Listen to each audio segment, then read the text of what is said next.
नमस्कार साथियों, मेरा नाम है, मैं डीएनवी जीएल में काम करता हूं। एक और दिलचस्प टॉपिक मैं आपके साथ लेके आया हूं और वो है प्रिडिक्टिव मेंटेनेंस। आपको पता होगा कि ये सीरीज चल रही है 6 अलग अलग वीडियोस की, जिसमें पहला वीडियो था मेंटेनेंस प्रोसेस के बारे में, दूसरा प्रिवेंटिव मेंटेनेंस के बारे में था, ये जो तीसरा वीडियो है ये प्रिडिक्टिव मेंटेनेंस के बारे में है। इसके बाद 3 और वीडियो आएंगे। जो अगला वाला होगा वो होगा आईओटी और उसका मेंटेनेंस प्रोसेस का क्या इंटरलिंकेज है। उससे अगला होगा टीपीएम के बारे में और सबसे आखिरी होगा कि मेंटेनेंस प्रोसेस के रिलेशन में क्या क्या चैलेंजेस हैं और क्या पॉसिबल मेजर लिया जा सकते हैं जिससे उसको हम इफेक्टिव कर सकते हैं। तो आज के वीडियो में मैं स्पेसिफिकली बात करने वाला हूं with respect to predictive maintenance. In general हम हमेशा ही चाहते हैं प्रिडिक्शन करना जिससे कि हम इंश्योर हो सके कि हमारा फ्यूचर सेफ़ है कि नहीं।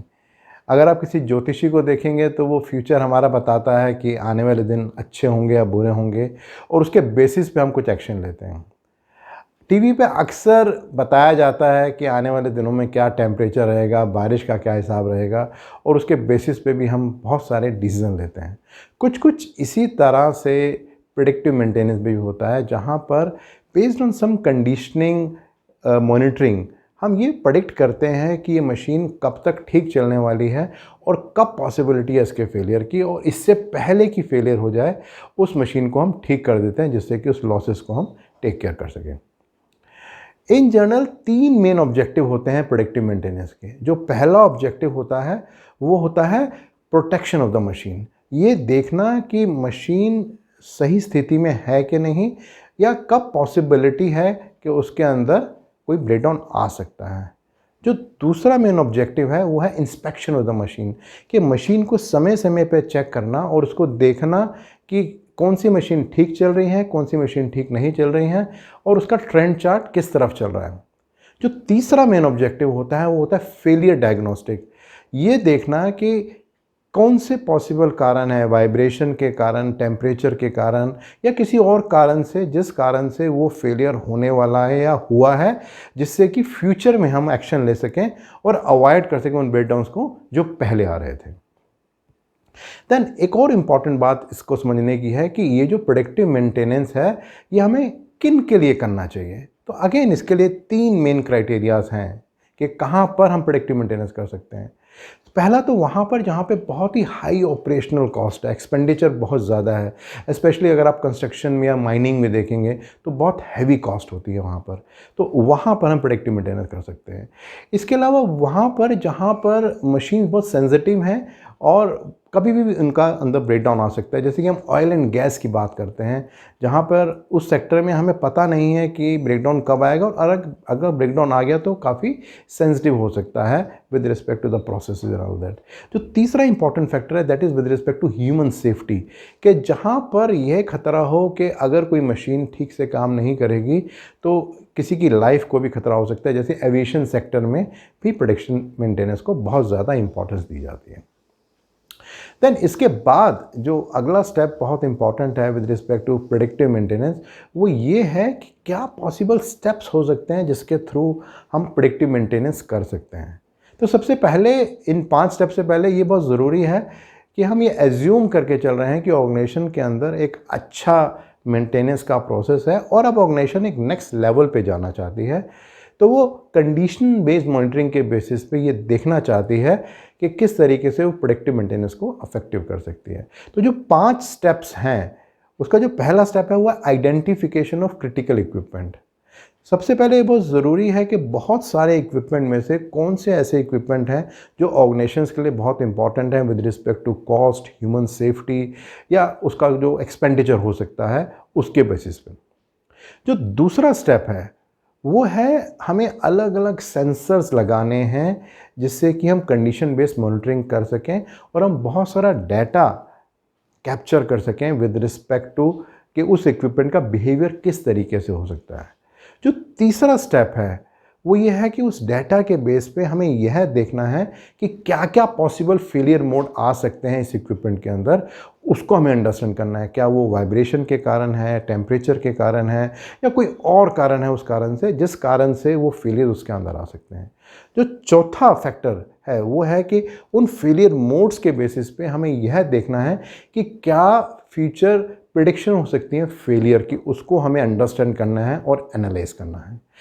एक बार जब ये चारों स्टेप हम पूरे कर लेते हैं और हमारे पास कंप्लीट डाटाबेस आ जाता है, तो पांचवा स्टेप आता है जहां पर हम कोई पायलट इक्विपमेंट को ट्रायल कर सकते हैं कि अब इस डाटा के बेस पे अब हम देखते हैं कि ये इक्विपमेंट किस तरीके से परफॉर्म करने वाला है और क्या क्या पॉसिबल फेलियर्स आने वाले हैं और उस फेलियर के आने से पहले हम क्या एक्शन ले सकते हैं। तो ये 5 स्टेप्स हैं जिसके थ्रू हम प्रेडिक्टिव मेंटेनेंस कर सकते हैं। देन जब हम कंडीशन बेस्ड मॉनिटरिंग की बात करते हैं तो इसमें बहुत अंडरस्टैंड करना ज़रूरी है कि क्या क्या पॉसिबल तरीके हो सकते हैं कंडीशन बेस्ड मॉनिटरिंग के। तो वैसे तो बहुत सारे तरीके हैं, जो सबसे आसान और नॉर्मल तरीका है वो अक्सर हम जो ऑपरेटर होता है या मेंटेनेंस का पर्सन होता है वो कान लगा के देखता है कि कहाँ से आवाज़ ज़्यादा आ रही है, या मशीन में हाथ लगा के देखता है कि वाइब्रेशन तो नहीं आ रहा या कहाँ पे गर्म है। लेकिन अगर हम प्रॉपर सिस्टम की बात करें तो 3 या 4 मेन तरीके हैं जो जनरली इंडस्ट्री में यूज़ किए जाते हैं। उसमें एक है वाइब्रेशन एनालिसिस, जहाँ पर हम कुछ सेंसर्स लगाते हैं जगह जगह पे मशीन पे, से फॉर एग्जांपल इलेक्ट्रिक मोटर पे, पंप में, और हम देखते हैं कि इसका जो वाइब्रेशन का ओरिजिनल लेवल कितना था, और हम एक लिमिट सेट करते हैं कि इस लिमिट तक अगर वाइब्रेशन आएगा तो मशीन चलती रहेगी, बट इन केस अगर इससे ज़्यादा वाइब्रेशन आएगी तो मे बी कुछ सिग्नल आएगा या मशीन ऑटोमेटिकली बंद हो सकती है। जो दूसरा तरह का सेंसर होता है वो एकॉस्टिक सेंसर होता है। यहाँ पर मशीन के अंदर किस तरह की नॉइजेज आ रही हैं उसको अंडरस्टैंड करनी चाहिए जाती है। अगर कहीं पे ऑयल लीक हो रहा है या एयर लीक हो रही है तो उसकी कोई आवाज़ निकलने वाली है तो अगेन उसका एक सर्टन कुछ पैरामीटर सेट किए जाते हैं। अगर उस पैरामीटर से ज़्यादा आवाज़ आने वाली है तो उन सेंसर्स के द्वारा पता चल जाता है कि कुछ प्रॉब्लम आने वाली है। अगेन यहाँ पर भी या तो कोई सिग्नल जाएगा या हम मशीन को डायरेक्टली लिंक कर सकते हैं कि उससे ज़्यादा अगर एकॉस्टिक की आवाज़ आती है तो ऑटोमेटिकली मशीन बंद हो सकती है। इसी तरह से जो तीसरा एक सेंसर्स होते हैं जो यूज़ किए जाते हैं वो इंफ्रारेड सेंसर होते हैं। ऐसे बहुत सारे इक्विपमेंट होते हैं जो समय के साथ साथ हीट प्रोड्यूस करते हैं। मे बी उसके बेयरिंग में कुछ प्रॉब्लम आती है या कहीं और कोई इशू हो सकता है, तो एक सर्टेन टेम्परेचर लिमिट सेट किया जाता है कि अगर से 60 डिग्री या 70 डिग्री तक रहेगा तब तक वो मशीन ठीक परफॉर्म करती रहेगी। लेकिन अगर उस टेम्परेचर से ऊपर जाएगा तो देयर इज़ अ पॉसिबिलिटी कि मशीन की परफॉर्मेंस ख़राब होने लगे और कुछ टाइम बाद मशीन ब्रेकडाउन में आ जाए। तो वो जो इंफ्रारेड सेंसर हैं उनको हम एक सर्टेन पीरियोडिक फ्रीक्वेंसी में भी चेक कर सकते हैं या कॉन्टीन्यूसली ऑनलाइन वो हमें डाटा दे सकते हैं, जिसके बेसिस पे हम डिसीजन ले सकते हैं कि कब हमें प्रेडिक्टिव मेंटेनेंस करनी है। इसके अलावा और भी बहुत सारे तरीके होते हैं। जैसे ऑयल एनालिसिस एक तरीका होता है कि हम ऑयल के सैंपल समय समय पे लेते हैं। जो हाइड्रोलिक ऑयल अक्सर बहुत सारी मशीन पे यूज़ होता है और उसकी विस्कोसिटी और उसके बहुत सारे पैरामीटर्स हैं जिसके बेसिस पे हम डिसाइड करते हैं कि ऑयल की चेंज करने की फ्रिक्वेंसी क्या होनी चाहिए जिससे कि मशीन ठीक से चलती रहे और कोई प्रॉब्लम ना आए। तो ये 4 तरीके हैं जो जनरली इंडस्ट्री में यूज़ किए जाते हैं। देन इस बात को भी समझना बहुत ज़रूरी है कि जो प्रेडिक्टिव मेंटेनेंस हम कर रहे हैं उसके क्या क्या पॉसिबल बेनिफिट हो सकते हैं, क्योंकि इसमें काफ़ी टाइम भी लगता है और पैसा भी लगता है और एनर्जी भी लगती है। तो अगर इफेक्टिवली प्रेडिक्टिव मेंटेनेंस को ठीक से किया जाता है तो जो हमारा रिटर्न ऑन इन्वेस्टमेंट है जो मशीन्स पे हम कर सकते हैं उसमें इम्प्रूवमेंट होती है। जो सडन ब्रेकडाउन्स आते हैं उनमें काफ़ी गिरावट आती है। हमारे पास ओवरऑल प्रेडिक्टिबिलिटी इंप्रूव होती है कि हम एश्योर हो सकते हैं कि ये मशीन ठीक से काम करने वाली है। ऑर्गेनाइजेशन में जो प्रोडक्टिविटी है जो मशीन की जिससे कि आउटपुट निकलती है उसमें भी इम्प्रूवमेंट आती है और ओवरऑल जो एम्प्लॉइज़ का मोरल है वो भी इम्प्रूव होता है। ये बहुत ज़रूरी है प्रेडिक्टिव मेंटेनेंस को समझने के लिए कि ये हर ऑर्गेनाइजेशंस के लिए शायद प्रेडिक्टिव मेंटेनेंस रेलेवेंट नहीं है। सबसे पहले ऑर्गेनाइजेशन के अंदर एक बेसिक इंफ्रास्ट्रक्चर मेंटेनेंस का होना चाहिए। जब वो इंफ्रास्ट्रक्चर ठीक से सेटअप हो जाए उसके बाद हमें सोचना है कि नेक्स्ट लेवल में कैसे हम इम्प्रूवमेंट कर सकते हैं और कैसे प्रेडिक्टिव मेंटेनेंस की टेक्निक्स को यूज़ कर सकते हैं। तो अगर मैं समरी करूं ओवरऑल तो मैंने आपसे बात की थी कि जनरली 3 ऑब्जेक्टिव होते हैं प्रेडिक्टिव मेंटेनेंस के। उसकी इंस्पेक्शन करने के लिए, उसकी मॉनिटरिंग करने के लिए और उसके फेलियर डायग्नोस्टिक करने के लिए क्या क्या फेलियर आ सकते हैं। उसके बाद मैंने आपसे बात की थी कि क्या कारण हो सकते हैं जब हमें प्रेडिक्टिव मेंटेनेंस करना चाहिए। तो अगर वहाँ पे जो एक्सपेंडिचर है, जो ऑपरेशनल कॉस्ट है वो बहुत ज़्यादा है, जहाँ पर हमें लगता है कि वो मशीन या इक्विपमेंट बहुत सेंसिटिव है फेलियर्स के लिए, जैसे ऑयल एंड गैस में हो सकता है, या जहाँ पर ह्यूमन सेफ्टी का फैक्टर आता है जैसे एविएशन सेक्टर में होता है। उसके बाद मैंने बात की 5 डिफरेंट स्टेजेस की जिस तरीके से हम प्रेडिक्टिव मेंटेनेंस की एक्टिविटी को कर सकते हैं। जहां मैंने बात की थी सबसे पहले identification of critical equipment, then secondly generating the database, then identifying what are the possible failure modes, और उसके बाद अगला फैक्टर था विद रिस्पेक्ट टू प्रिडिक्टिंग कि वो फेलियर कब हो सकता है। एंड देन पांचवा फैक्टर था कि अब हम कोई सैंपल ट्रायल में इक्विपमेंट को ले सकते हैं और देख सकते हैं कि हमारा प्रेडिक्टिव मेंटेनेंस का प्रोसेस कैसे चल रहा है, जिससे कि हम आगे भी मशीन्स को और यूज़ कर सकें।